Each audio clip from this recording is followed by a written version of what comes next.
저는 제 돈 200만 원을 주고 며느리 뒤를 캤습니다. 흥신소 사람을 고용해서 며느리가 누구를 만나는지, 어디를 가는지, 무슨 말을 하는지 전부 감시했습니다. 그리고 일주일 후 사진을 받았습니다. 며느리가 외국인 남자와 호텔 로비에서 봉투를 주고받는 사진이었습니다. 저는 그 순간 확신했습니다. 이 애가 우리 아들을 배신하고 있구나. 하지만 그게 불륜이 아니라는 걸 알았을 때 이미 모든 게 끝나 있었습니다. 지금 저는 혼자 살고 있습니다. 아들은 저를 떠나 며느리와 함께 작은 집으로 나갔습니다. 어떻게 이렇게 됐을까요? 제 이야기를 들어주시겠습니까? 사실 처음부터 며느리가 마음에 들지 않았던 건 아닙니다. 아들이 지은이를 처음 데려왔을 때 저는 속으로 놀랐습니다. 얼굴도 단정하고 말투도 공손했거든요. 하지만 결혼 준비를 하면서 뭔가 불안했습니다. 친정 부모님이 오셨을 때 저는 알 수 있었습니다. 지은이 아버지는 작은 회사에 다니시는 평범한 분이었고 어머니는 전업주부셨습니다. 제 남편은 의사이고 시아버지도 의사셨습니다. 저희는 이 동네에서 나름 알아주는 집안이었죠. 그날 저녁 제 시어머니께서 제게 말씀하셨습니다. 격이 안 맞는다고, 아들이 고생하겠다고. 그 말이 제 마음 한구석에 박혔습니다. 결혼 후에도 작은 일들이 계속 신경 쓰였습니다. 지은이가 젓가락질이 서툴렀던 것, 차례상 순서를 헷갈려 했던 것, 어른들께 인사할 때 목소리가 작았던 것. 저는 지은이에게 하나하나 가르쳐줬습니다. 우리 집안은 예의를 중요하게 생각한다고, 밖에 나가서 창피당하지 않으려면 제대로 배워야 한다고 말했습니다. 지은이는 매번 죄송하다고, 다음엔 더 잘하겠다고 대답했습니다. 하지만 저는 그 순한 눈빛을 보면서도 멈추지 못했습니다. 어느 날 지은이가 제게 조심스럽게 물었습니다. 자기가 뭔가 잘못하고 있는 건지, 제 마음에 안 드는 건지. 저는 아니라고, 그냥 우리 집안에 적응하려면 시간이 필요한 거라고 대답했습니다. 하지만 제 목소리에는 온기가 없었습니다. 그리고 그때 저는 몰랐습니다. 지은이가 매일 밤 혼자서 울고 있었다는 것을요. 더 큰 문제는 제 아들이었습니다. 아들은 집에서 일어나는 일에 전혀 관심이 없었습니다. 아침에 병원 가고, 밤늦게 들어오고, 주말에는 학회 핑계로 집을 비웠습니다. 어느 날 아들이 저한테 말했습니다. 지은이한테 좀 잘해달라고. 지은이가 요즘 힘들어한다고. 저는 화가 났습니다. 제가 며느리한테 못되게 군 적 없다고, 오히려 며느리를 위해서 하나하나 가르쳐주는 거라고 말했습니다. 아들은 더 이상 말하지 않고 방으로 들어가 버렸습니다. 저는 그때 이겼다고 생각했습니다. 역시 내 아들은 엄마 편이었라며. 하지만 지금 생각해보면 아들은 그저 도망친 겁니다. 엄마와 아내 사이에서 어떻게 해야 할지 몰라서 아무것도 하지 않기로 선택한 거죠. 그 무책임한 선택이 우리 가족을 얼마나 병들게 했는지 저는 그때 몰랐습니다. 시간이 흐르면서 더 심각한 문제가 생겼습니다. 아들의 병원 경영이 어려워지기 시작한 겁니다.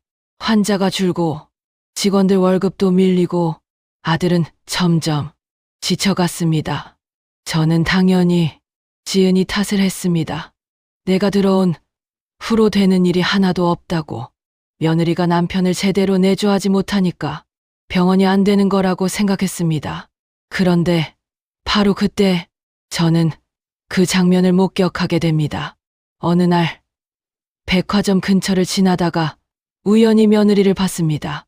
카페 창가에 앉아 있었는데 맞은편에 외국인 남자가 있었습니다. 두 사람은 진지하게 대화를 나누고 있었고 지은이는 서류 뭉치를 꺼내서 남자에게 보여주고 있었습니다. 제 머릿속이 하얘졌습니다. 설마 저 애가 우리 아들 뒤에서 무슨 짓을 하고 있는 건 아니겠지. 저는 그 자리에서 한참을 서 있었습니다. 두 사람은 1시간을 훌쩍 넘게 이야기를 나눴고 지은이는 그 남자와 웃으면서 헤어졌습니다. 집으로 돌아온 지은이에게 물었습니다. 오늘 어디 갔었냐고. 지은이는 아무렇지도 않게 대답했습니다. 친구 만나고 왔다고. 거짓말이었습니다. 그 순간부터 저는 지은이를 주시하기 시작했습니다. 일주일 후 지은이가 또 외출했습니다. 역시 친구 만난다고 했습니다. 저는 그 말을 믿지 않았습니다. 이번엔 따라갔습니다. 지은이는 시내 한복판 호텔로 들어갔습니다. 그리고 로비에서 지난번 그 외국인 남자가 나타났습니다. 두 사람은 구석 소파에 앉아서 또 1시간 넘게 이야기를 나눴습니다. 그리고 제가 본 장면은 이것이었습니다. 지은이가 가방에서 두툼한 봉투를 꺼내 남자에게 건넸습니다. 남자는 그걸 받아서 가방에 넣었습니다. 저는 그 순간 모든 걸 확신했습니다. 저 애가 우리 아들을 배신하고 있구나. 저 애 집안이 원래 그런 거야. 집으로 돌아오는 내내 저는 분노로 떨었습니다. 하지만 저는 성급하게 움직이지 않았습니다. 확실한 증거가 필요했으니까요. 다음 날 저는 결정했습니다. 아는 지인을 통해 흥신소를 소개받았습니다. 그러고는 전화로 상황을 설명했습니다. 며느리가 외국인 남자와 수상하게 만나고 있다고, 증거를 확실히 잡고 싶다고 말했습니다. 흥신소 사람이 물었습니다. 비용이 만만치 않은데 괜찮겠냐고. 저는 대답했습니다. 돈은 문제가 안 된다고, 제 아들을 지켜야 한다고. 200만 원을 계좌로 보냈습니다. 그리고 일주일을 기다렸습니다. 그 일주일 동안 저는 며느리를 볼 때마다 분노가 치밀었습니다. 아침 식사를 차려주는 지은이를 보면서도, 저녁에 아들과 웃으며 대화하는 지은이를 보면서도 저는 속으로 생각했습니다. 저 순한 척하는 얼굴 뒤에 이런 뒷모습이 있었구나. 일주일 후 드디어 연락이 왔습니다. 저는 떨리는 손으로 봉투를 열었습니다. 사진들이 쏟아져 나왔습니다. 지은이가 그 외국인 남자와 호텔에서 만나는 사진, 카페에서 웃으며 대화하는 사진, 봉투를 주고받는 사진, 심지어 차에서 나란히 앉아있는 사진까지. 저는 이겼다고 생각했습니다. 이제 됐어. 이 증거만 있으면 저 애를 당당하게 내쫓을 수 있어.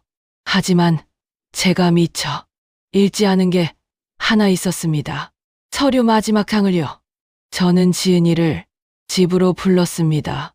거실 탁자 위에 사진들을 쫙 펼쳐놓았습니다.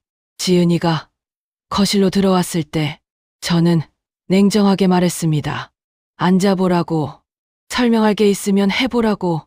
지은이의 얼굴이 창백해졌습니다. 사진들을 하나하나 보던 지은이가 한참을 침묵했습니다. 저는 참지 못하고 소리쳤습니다. 이게 뭐냐고. 내가 우리 아들 뒤에서 무슨 짓을 한 거냐고. 지은이가 조용히 말했습니다. 자기가 이런 취급을 받을 줄은 알았지만 흥신소까지 동원할 줄은 몰랐다고. 저는 화가 치밀어 소리쳤습니다. 지금 내가 할 말이 그거냐고. 내가 뭘 잘못했는지 모르겠냐고 말이죠. 지은이가 눈물을 글썽이며 말했습니다. 그 남자는 의료관광 컨설턴트라고, 자기가 남편 병원을 살리려고 개인적으로 만나고 있었다고. 저는 비웃었습니다. 거짓말하지 말라며. 그럼 왜 남편한테 말 안 하고 몰래 만난 거냐고 따져 물었습니다. 지은이가 대답했습니다. 남편이 자존심 상할까봐 그랬다고. 아직 확실한 것도 아닌데 괜히 기대만 주고 싶지 않았다고. 저는 믿지 않았습니다. 그때 문득 흥신소에서 보내준 두툼한 서류들이 생각났습니다. 저는 보란 듯이 봉투에서 서류를 꺼내 그리고 읽기 시작했습니다. 대상자 이지은은 외국인 남성 마크 43세 의료관광 전문 브로커와 총 7차례 접촉. 대상자는 개인 명의 예금 2천만 원을 인출하여 계약금으로 지불한 것으로 확인됨. 해당 남성은 유럽 부유층 대상 한국미용의료관광상품 기획자이며 대상자 배우자의 병원과 연계한 외국인 환자 유치 계약을 추진 중인 것으로 파악됨. 불륜 관계로 의심되는 정황은 발견되지 않음. 제 손이 떨렸습니다. 흥신소에서 보내온 서류들을 바닥으로 떨어뜨리고 말았습니다. 지은이가 저를 조용히 바라보며 말했습니다. 자기는 제 아들을 사랑한다고. 그래서 남편이 힘들어하는 걸 보고만 있을 수가 없었다고. 자기 적금 깨서 친정 부모님한테도 손 벌려서 돈을 모았다고 했습니다. 저는 그 순간 세상이 무너지는 걸 느꼈습니다. 하지만 제 자존심은 여전히 사과를 허락하지 않았습니다. 저는 화를 냈습니다. 진실을 알았으면서도 저는 화를 냈습니다. 그래도 이건 아니라고. 혼자서 이런 큰일을 결정하다니. 내가 뭔데, 내 집안이 뭐라고 이런 큰일을 혼자 결정하냐고 소리쳤습니다. 지은이는 더 이상 아무 말도 하지 않았습니다. 그냥 조용히 일어나서 방으로 들어갔습니다. 그날 밤 아들이 퇴근했습니다. 거실 탁자 위에는 제가 정리하지 못한 채 그대로 둔 흥신소 서류와 사진들이 널려 있었습니다. 아들은 그것들을 하나하나 읽었습니다. 그리고 소리내서 울었습니다. 40대 중년 남자가 제 앞에서 처음으로 소리내서 울었습니다. 아들이 물었습니다. 엄마가 정말 이렇게까지 한 거냐고. 저는 변명하려 했습니다. 엄마는 너를 지키려고 그런 거라고. 하지만 아들이 제 말을 막았습니다. 아들이 말했습니다. 지은이가 자기 때문에 얼마나 고생했는지 아냐고. 지은이가 자기 적금 아껴서 자기한테 준 거 아냐고. 친정 부모님한테도 손 벌려서 자기를 도와준 거 아냐고. 저는 몰랐습니다. 하나도 몰랐습니다. 아들이 또 물었습니다. 그런 지은이한테 엄마는 뭘 해준 게 있냐고. 한 번이라도 고맙다고 한 적 있냐고. 한 번이라도 며느리가 아니라 가족으로 대한 적 있냐고. 저는 아무 말도 할 수 없었습니다. 아들이 마지막으로 말했습니다. 지은이가 이혼하자고 했지만 자신은 지은이를 못 보내겠다며 말이죠. 그 순간 제가 평생 쌓아온 모든 것이 무너졌습니다. 저는 지은이를 찾아갔습니다. 지은이는 짐을 다 싸서 친정에 가 있었습니다. 평생 누구 앞에서도 무릎 꿇어본 적 없는 제가 며느리 앞에 무릎을 꿇었습니다. 울면서 빌었습니다. 엄마가 미안하다고, 엄마가 정말 잘못했다고, 돌아와 달라고. 하지만 지은이는 고개를 저었습니다. 어머니의 사과는 받겠지만 자신은 돌아갈 수 없다고 했습니다. 저는 제발 한 번만 용서해달라고 빌었습니다. 지은이가 말했습니다. 이제는 어머니가 무섭다고, 자신을 한 번이라도 가족으로 생각해 주신 적이 있느냐며 항상 검사하고 평가하고 부족하다고만 했다고. 지은이는 이제 지쳤다고 했습니다. 결국 아들은 지은이와 함께 작은 오피스텔로 이사를 갔습니다. 아들이 제게 마지막으로 말했습니다. 엄마한테는 죄송하지만 지금이라도 지은이와 함께 행복을 꾸리겠다고요. 그날 이후 집은 텅 비었습니다. 일주일 후 지은이에게서 편지가 왔습니다. 편지에는 이렇게 적혀 있었습니다. 어머님께 저는 어머니의 아드님을 진심으로 사랑했습니다. 하지만 어머니께서는 끝까지 저를 의심하셨죠. 어머님도 누군가의 며느리셨을 겁니다. 그때의 상처를 왜 저에게 그대로 물려주셨는지 생각해 보시길 바랍니다. 저는 이제 행복하고 싶습니다. 어머니의 용서가 아니라 제 자신의 용서를 받고 싶습니다. 건강하세요. 지은, 올림. 지금 저는 혼자 살고 있습니다. 아들은 가끔 전화를 해 저의 안부를 묻곤 하지만 예전 같지 않습니다. 저는 매일 밤 며느리에게 편지를 씁니다. 보내지는 못합니다. 용기가 없어서요. 오늘도 편지를 썼습니다. 지은아, 엄마가 너무 미안하다고, 엄마가 너를 사랑하는 법을 몰랐다고, 엄마도 시집살이 할 때 너무 힘들었다고, 그래서 강해지려고만 했다고 썼습니다. 근데 그것조차 너를 아프게 하는 거였다고 이제야 알았다고 썼습니다. 혹시 지금도 며느리를 의심하고 계신가요? 혹시 지금도 며느리가 마음에 안 든다고 생각하고 계신가요?